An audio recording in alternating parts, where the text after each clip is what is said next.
Oduu keenya guyyaa har'aantanaatiin yuunivarsiitiin Jijjigaa barattoota Oromoodhaa namoota 17 tahan barnoota irraa yaafachuun isii dhagahame.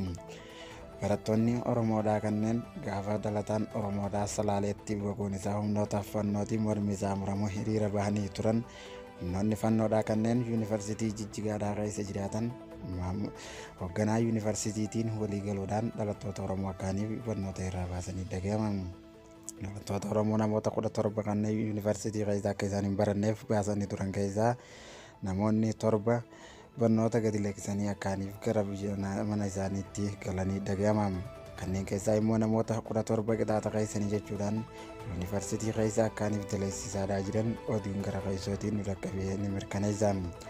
Oduun kun akka jedhutti namoonni kun hafan yuunivarsiitii san keessatti meeshaalee barattoonni itti nyaatan dhiquudhaa fi akkasuma kursiilee fi wantoota adda addaa akkaaniif hojjetan jechuudhaan barnootaan ala godhuu isiidha. Yuunivarsiitiin Jijjigaa itti jabaachuutti jirti. Namoonni fannoodhaa magaalaa Jijjigaa keessatti argaman hoogganaa waliin walii galuudhaan hoogganaa yuunivarsiitii naannoo Somaalee waliin walii galuun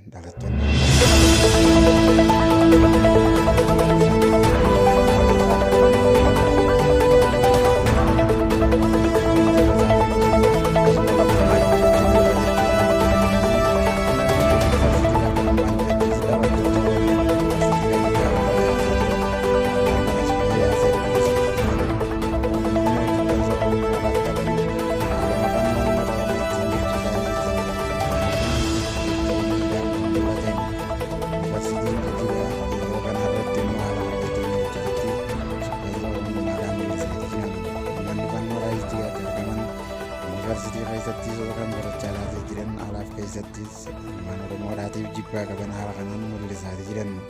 Barattoonni Oromoodhaa immoo sagalee akka ta'aniif gaafachaa jiran Oromoo